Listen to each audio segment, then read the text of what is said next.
Hi, this is Jenna. And this is Heather. And this is Conspiracies Unlocked. And today we are recapping the book 1984 by George Orwell, Chapter 2, Part 8. And Heather is going to recap Chapter 2, Part 7. So in Chapter 2, Part 7, we learned more about Winston's childhood and his relationship with his mother and his sister, who had disappeared. It turns out when he was a child, he was extremely demanding regarding food. He was an asshole. Basically, he would whine, steal, and try to get his mom and sister's portions of their daily rations. His mother would always give in and give him more than his fair share.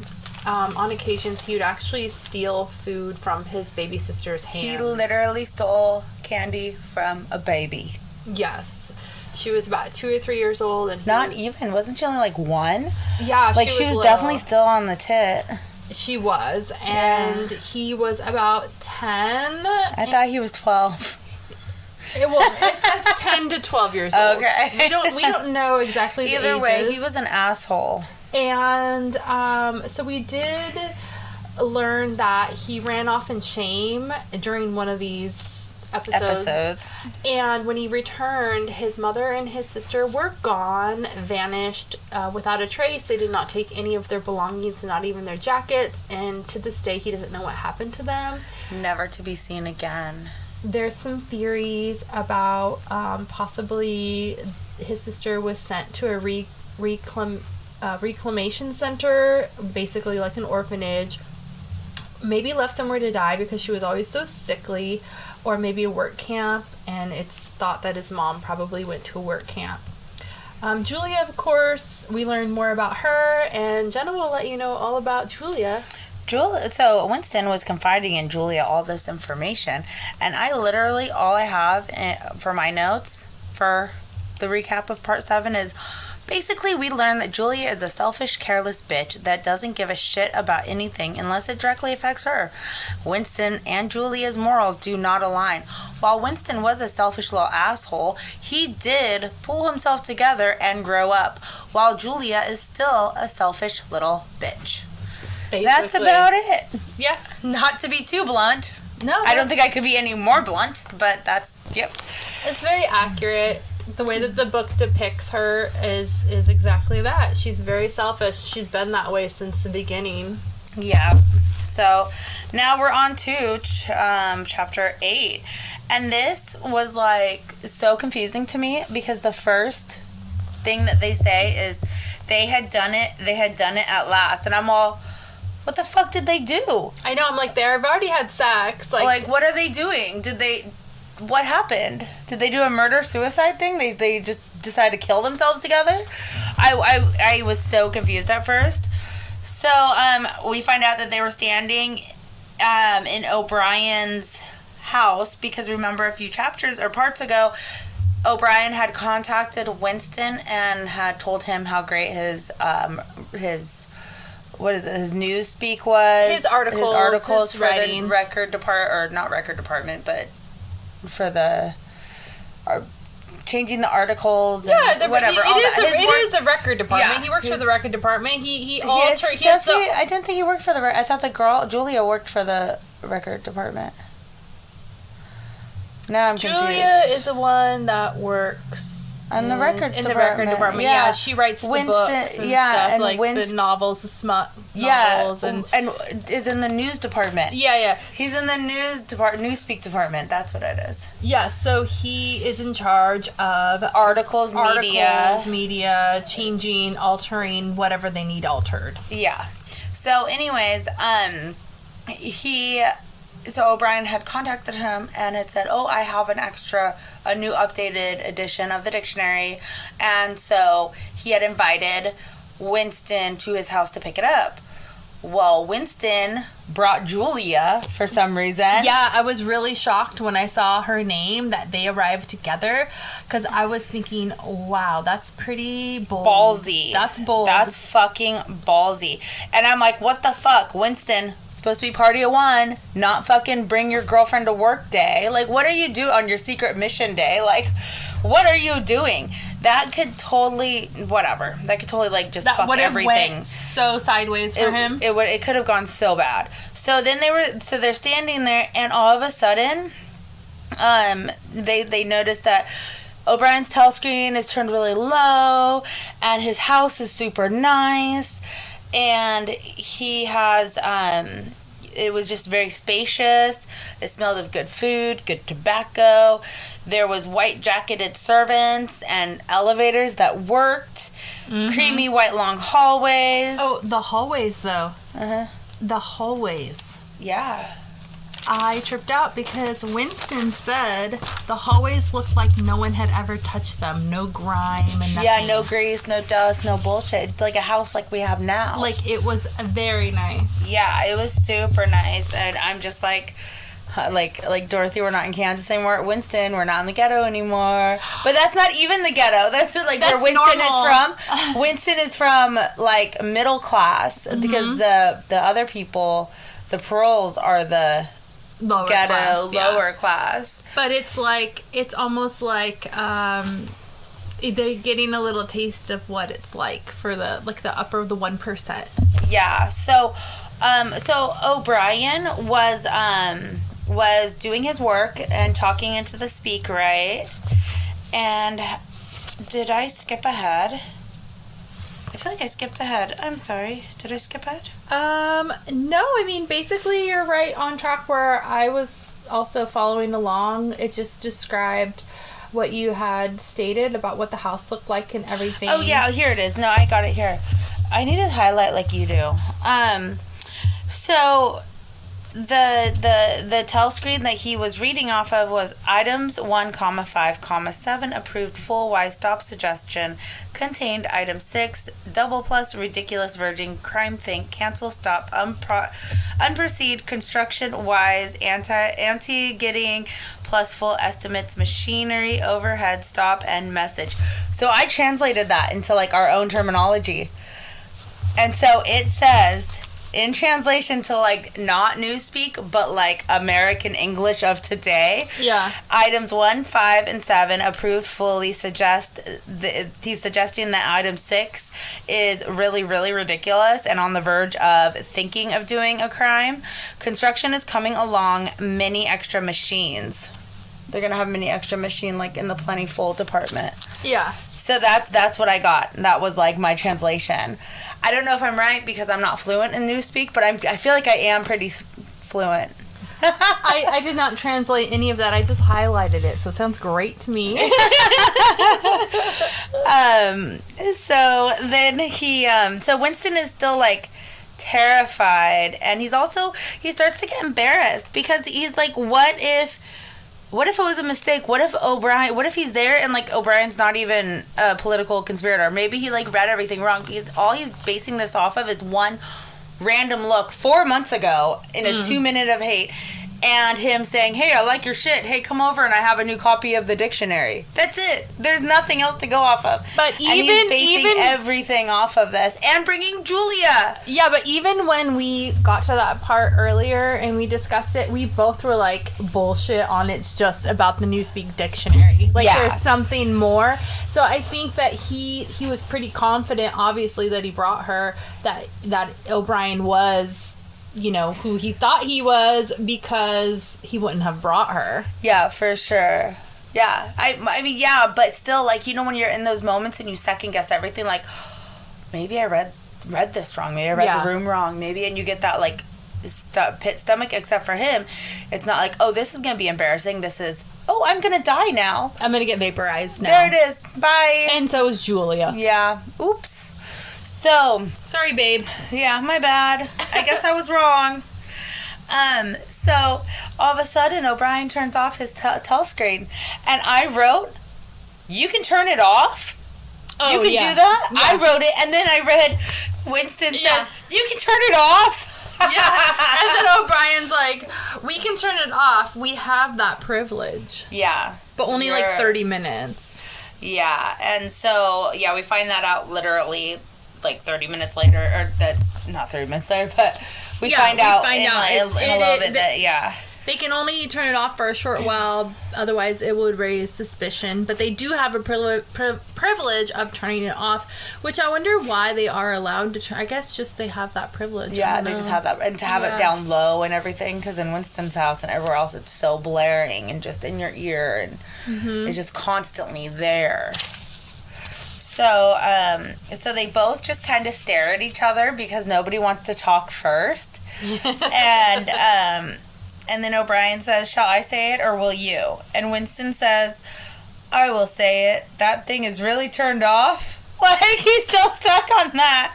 I would too, though. I would want to confirm. And he goes, and O'Brien's like, yeah, no, we're good. You can talk. Like, we're good. And then Winston fucking lays everything out there. Like, he just, like, he, like, word vomit. Like, just throws everything up. Like, he literally, I'll just read it. He says, we believe that there is some kind of conspiracy, some kind of secret organization working against the party, and that you are involved in it. We want to join it and work for it. We are enemies of the party. We disbelieve in the principles of INSOG. We are thought criminals. We are also adulterers. I tell you this because we want to put ourselves at your mercy. If you want us to incriminate ourselves in any other way, we are ready. Like, what are you doing? Why are you, like, just to be like, hey, are you part of a conspiracy? We want it. No, let me just give you everything. But I laughed so hard when I read that he said, we are also adulterers. Like, O'Brien cares. Come on, like. Yeah, like, and then there's Winston, and then right after all that, Winston's just, like, probably, like, eyes wide open, like, holding his breath, still nervous, like, what's gonna happen next? I would have loved to see the look on Julia's face when he just blurted that all out. Yeah, all of it. She's probably like, what the fuck? Like, hitting him, like, what are you doing? Shut the fuck up. Why? So... And then it's like he says we, throwing her under the bus. Well, why else would she be there? I know.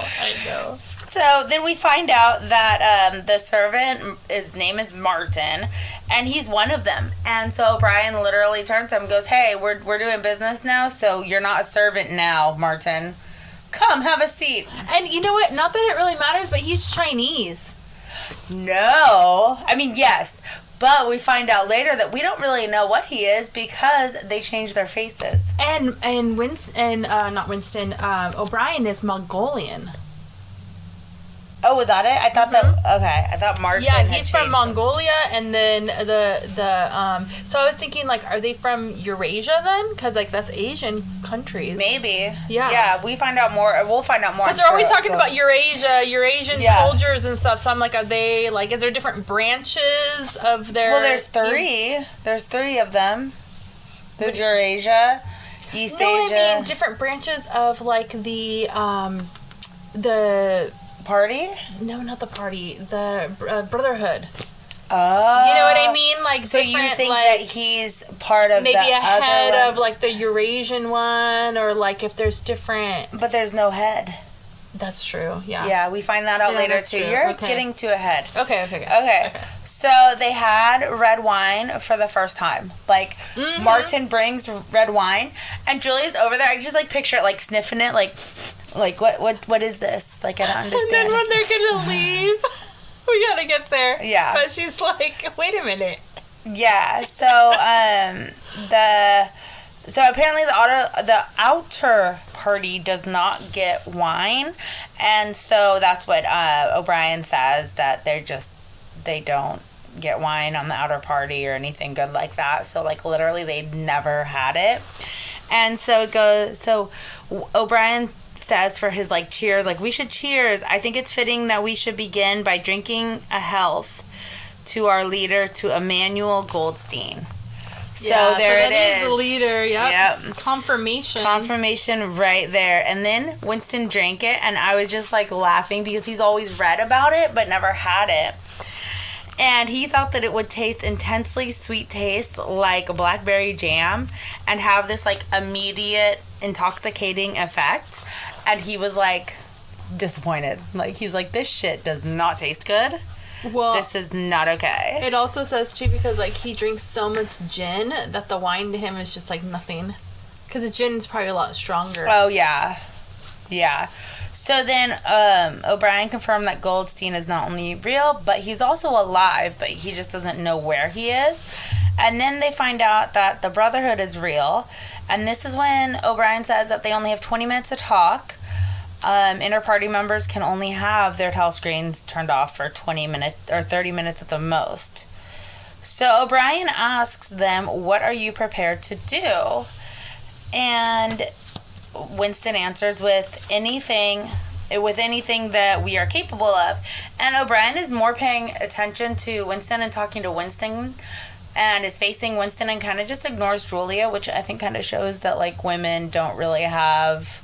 Yeah, it seemed very, like, he was archaic as far as... Yeah, he's very dismissive of her, like, she just wasn't She's there. not even there, like, what? Like, yeah. And I think it even said that it was thought, or, like, unspoken, that Winston would just speak for her. Yeah. Like... Yeah, like, that's... Which, yeah.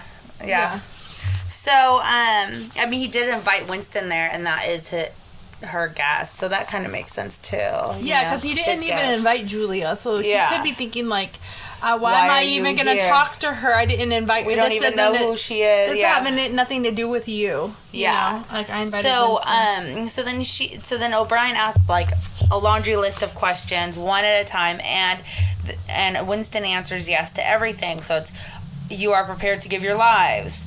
You are prepared to commit murder. Yes. Commit acts of sabotage which may cause the death of hundreds of innocent people. Yes. Betray your country to foreign powers. Yes.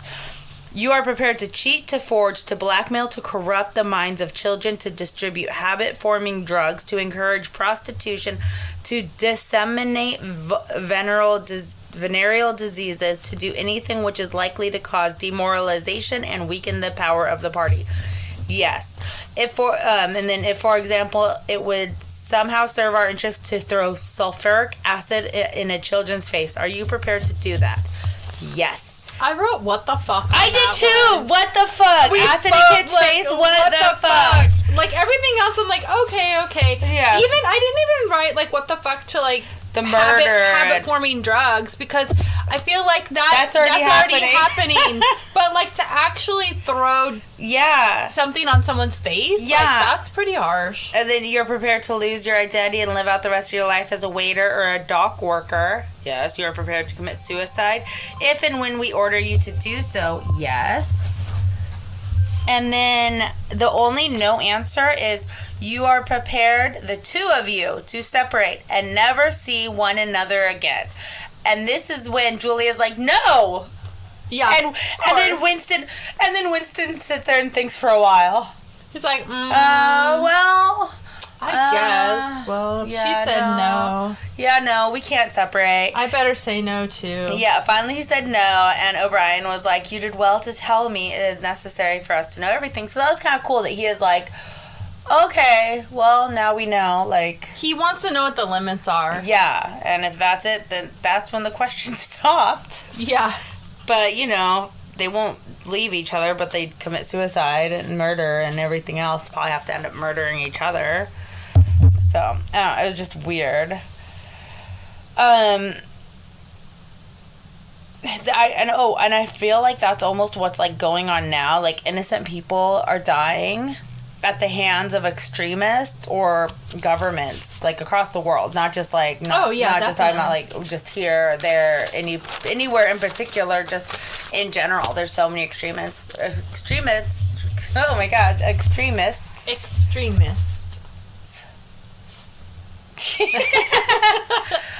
That are, like, you know, like, just the whole conspiracy with 9/11, whether it was our government or it was extremists. Either way, that's going on now where innocent people are dying. Children are dying. Yeah. Shit's going down and has been. Yeah. Since the beginning, I mean, since forever. Terrorists groups and everybody's like, well, are things happening from our government, within our government? Are they the extremists? What are they? And they're willing to die, and they're willing to put themselves in danger for the better. Like the suicide bombers. Yeah, and exactly. All that kind of so I'm like, dude, we're already there. I mean, I don't know how long we've been there for like suicide bombers and stuff, but I feel like we've been there for a while.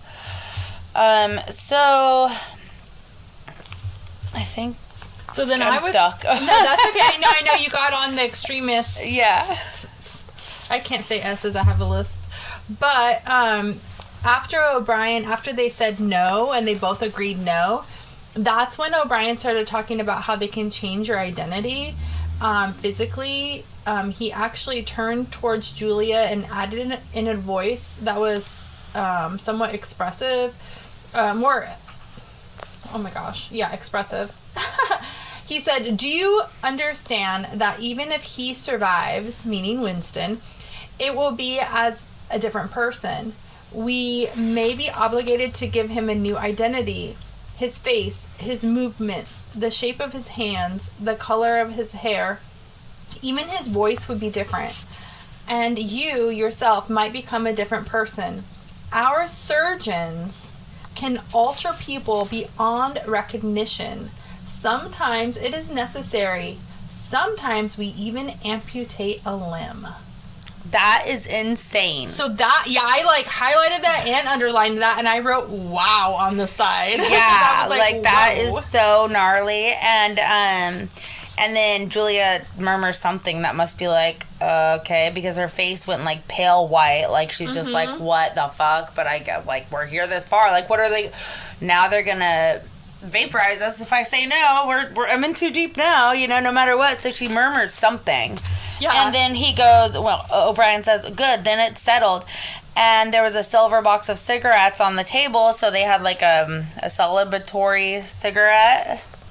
And then he says... Which cigarettes are a big deal, because remember when Winston, dropped his last little, puff, and he was like, he was so sad. Yeah, no, it is. And this is the good tobacco, too. Oh, yeah, this is the good shit. And then the other thing I just wanted to add, too, about, all of that, where I wrote, wow, it was giving me, FBI, relocation, witness protection. Yeah, but they wouldn't amputate limbs and change your face. But this is an extreme version of that. Yeah, for sure. So then what was weird was that O'Brien was like, Martin, make sure you take a good, long, hard look at these people because... And Martin's a servant. Martin's a servant, yeah. Because I may never see them again, but you will. Mm-hmm. I'm like, well, what's going to happen to O'Brien? But I guess you have to make sure... Actually, O'Brien had said, I probably won't see you again.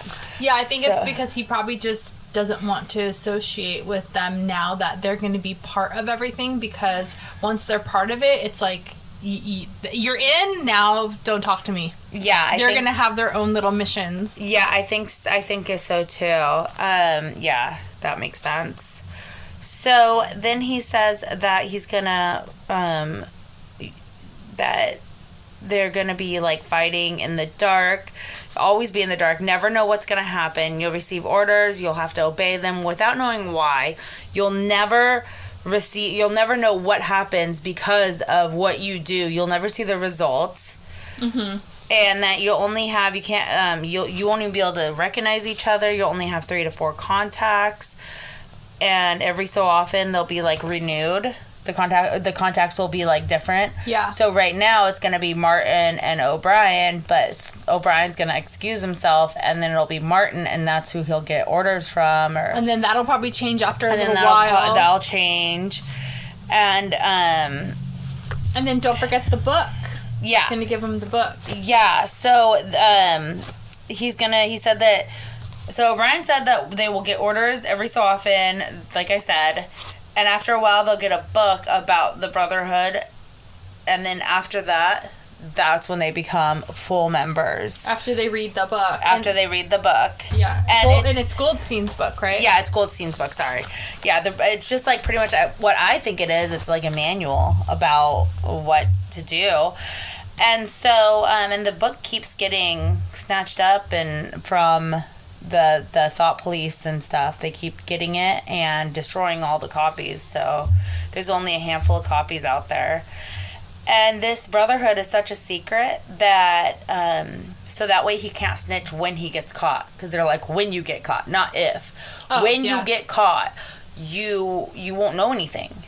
Yes. So you can't snitch. And O'Brien said that his face or name might be changed or he'll be dead by then anyways, by the time he gets caught. Like that O'Brien has already got, it makes it sound like O'Brien's already changed his face so many times. Same with Martin. That they've already changed their face. Like they've already done, And that's why you said it doesn't really matter what they look like, Chinese, Mongolian, because you never know. They could be something completely, some other race or country or whatever. Completely. Yeah. And that there's no secret rewards, codes, conspiracies, handshakes. Members can't even recognize each other, and Goldstein doesn't even know who everybody is. So that makes me think too. Back when other people get vaporized, are they really vaporized, or were they part of this? And then you don't know, and they just changed their face. And that's why they disappeared, because they never actually. The police never get them. It's because Goldstein or whoever's pulling them out and changing them. Probably the police get some, because some have to be. Some of them. But those are like publicly hanged and stuff. And we see. What about the people we don't see publicly hanged? Shit. They're getting refaced. Like not refaced. Well, they're getting refaced. New identities and just putting back into the mix. Maybe even to a different, like probably to like a different country even. Yeah. Oh, fuck. Maybe that's what happened with his mom. Or Smee. Or Syme. Because he was knowing too much. Syme. Remember, he's talking too much. So maybe Goldstein or whatever was like, whoever's his handler was like, you're making too much of a scene of yourself. You gotta go. And maybe they refaced him. And that's why O'Brien acted like he didn't even know him, because he's part of it, so he didn't want to be like, no way! What if he comes up later in the book, but he has a new face? Character. He has a new face. Oh, that'd be crazy. I want somebody to come with a new face. It's gotta be him. I want to see his mom with a new face. Can you? Oh, what if it's Julia? Ew, that'd be really disgusting. Right. What if Julia was his sister? Ew. And they didn't know This is going really sideways. I mean, if they didn't know. What if O'Brien was his dad? So many. Somebody's got to get refaced in this. Like, we have to see somebody's new face. It has to happen. I want it to happen really bad. Yeah, me too now. Ooh, yeah. Okay. Anyways, so so it goes on. This brotherhood is pretty bleak.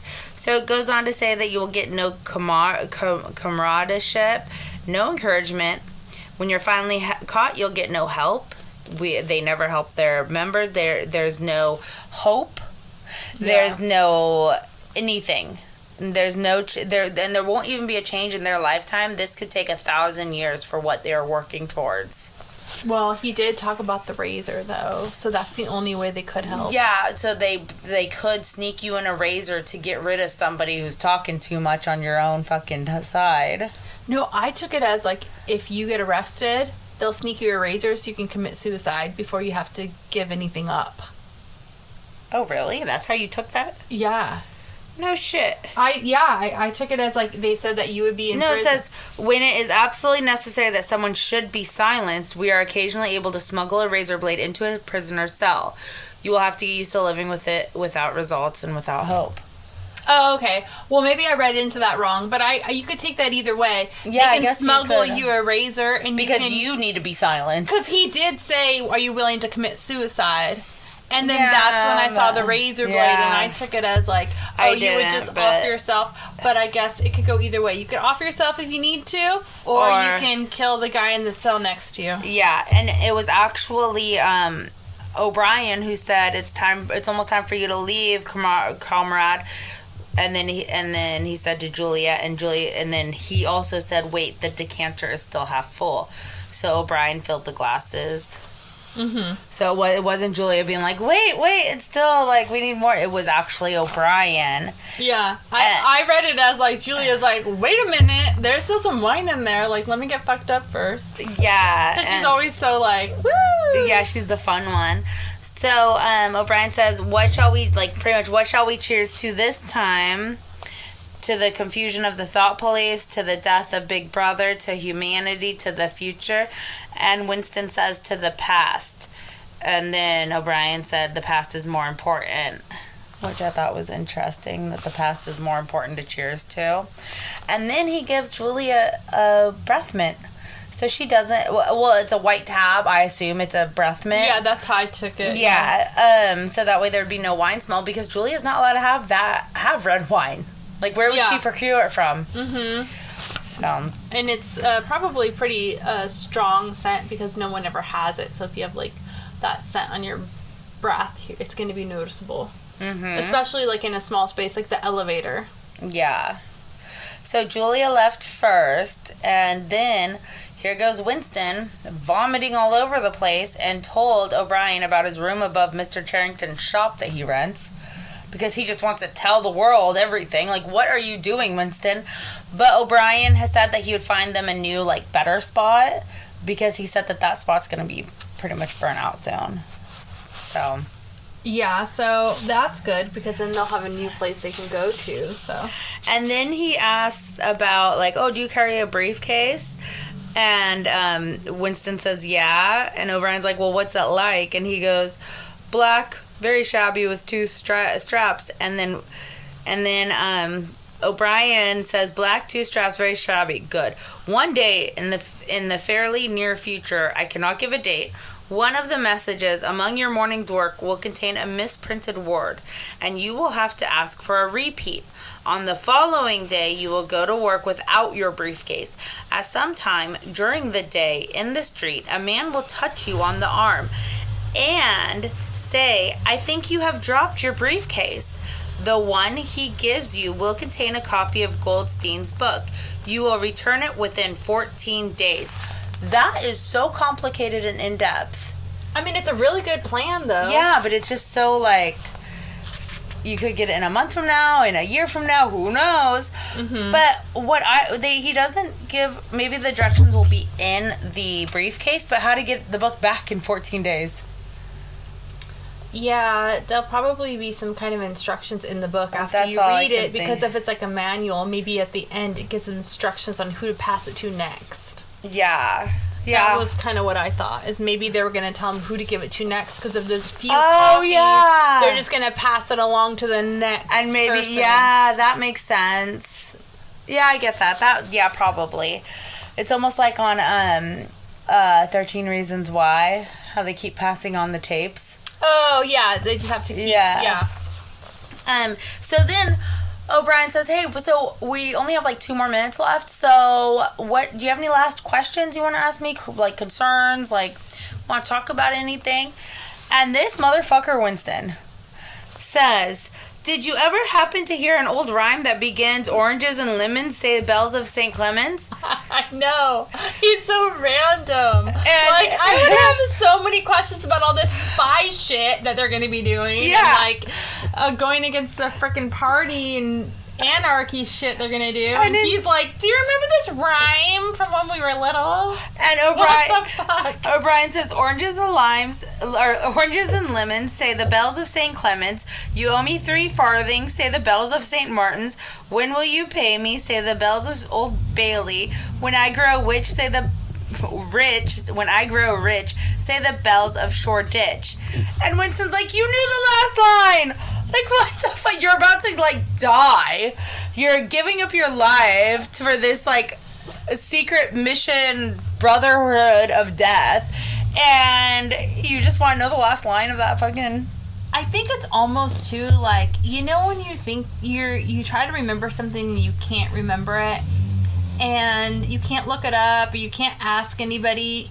This might be his only opportunity to ask somebody. I get that. It's just so he's like, finally he knows the answer. Yeah, I get that. It's just fucking weird, dude. But it is weird. I definitely would not be asking about a nursery rhyme. No. So then we end the chapter with, or the part with Winston leaving and O'Brien going back to work and putting back on his telescreen and going back to work. Do you have anything else that you would like to add? No, that's pretty much it. That's what happened. Yeah. That's what happened. That's what happened. That's fucking right. That's what happened. I wouldn't lie to you. That's all. All right. Well, join us next Monday when we start Part 9, Chapter 2, Part 9. And Part 9, I think that one is the long one, and it's going to be a few, we're actually going to, I think we broke it up into 3 parts, because it's only 4 parts, because it's only 80 pages long, so, that's a thing. Yeah, we had to, break it up. It's pretty gnarly, but I think that's also when we we actually read Goldstein's book, so that's exciting. Yeah, so we did. I didn't skip ahead, but I saw the different writing. Yeah. Said the different typeface, the font. So, yeah, that'll be fun. But, so join us next week, and thank you for listening. And don't forget to share, like, and subscribe. Follow us on TikTok, Instagram, Facebook, and listen to us where you listen to all your favorite podcasts. Don't forget to subscribe and hit that notification bell so that way you know when we post new episodes and content. And don't forget to email us at conspiraciesunlocked@gmail.com. Thank you. What? God, her face got funny. Well, I just wanted to send out a friendly reminder. We have gotten some phenomenal fan experiences that we are going to do a little bonus-ode about your experiences, but we would like to hear more, so please send us in anything that may have happened to you, or even a loved one, or something you want to share. It could be about anything really, UFOs, any kind of conspiracy, cryptic, anything that you feel would be noteworthy that we would like to share with everyone else. That would be beneficial for the world to know. You know, if you've ever met a political person, or you've ever been part of a government cover-up, if you're in the military, if we might even have you chime in and be a guest on our show. That would be fun. Whistleblowers welcome. Karen Huda's kids, come on over. Come on down. You're protected under the act too, so. There you go. Okay, thank you. Bye. Bye.